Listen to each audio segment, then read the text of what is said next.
Oppenheimer, l'histoire vraie derrière le film de Christopher Nolan. La dernière réalisation du réalisateur. Christopher Nolan est un film basé sur des événements réels. Ce film met en lumière l'histoire vraie et le rôle d'Oppenheimer dans le développement de la bombe atomique. Si vous souhaitez en savoir plus sur qui était Oppenheimer, ses inventions, sa mort et sa moralité, voici les informations essentielles à connaître.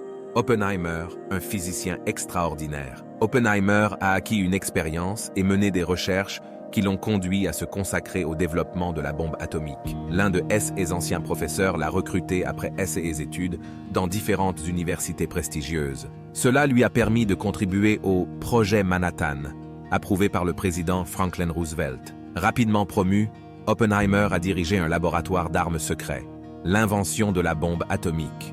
L'invention la plus célèbre d'Oppenheimer est la bombe atomique. Au sein du laboratoire secret au Nouveau-Mexique, lui et son équipe ont développé une bombe atomique utilisant une réaction nucléaire. Cette bombe a causé des dégâts initiaux catastrophiques et des effets durables liés aux radiations, entraînant des maladies et la mort.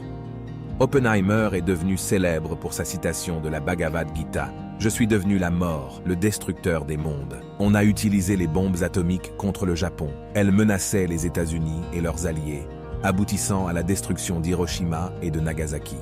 Oppenheimer est décédé le 18 février 1967 des suites d'un cancer de la gorge. Sa consommation excessive de tabac a probablement causé ce cancer. Malgré plusieurs traitements, il n'a pas survécu et est décédé à l'âge de 62 ans. La moralité d'Oppenheimer est sujette à débat. Bien que son arme nucléaire ait contribué à mettre fin à la guerre, elle a également causé d'énormes pertes humaines. Oppenheimer était sous pression pour développer une bombe capable de mettre fin à la guerre. Les autres pays cherchaient également à développer des armes similaires. Certains critiquent Oppenheimer pour avoir créé cette arme. Cela est dû à son impact dévastateur sur les villes japonaises et aux vies innocentes perdues. Après la guerre, Oppenheimer s'est opposé à l'utilisation continue des armes nucléaires. Il a plaidé en faveur du contrôle international de l'énergie nucléaire. De plus, il s'est opposé au développement de nouvelles armes, telles que la bombe à hydrogène. Sa position a détérioré sa relation avec le gouvernement américain. Le nouveau film sur Oppenheimer, avec Cillian Murphy dans le rôle principal,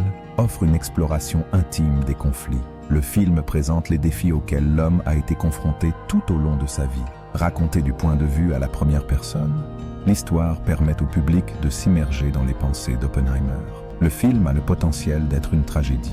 En somme, la vraie histoire d'Oppenheimer dépeint la montée en puissance et la renommée du scientifique. Tout cela pour finalement montrer sa réelle souffrance.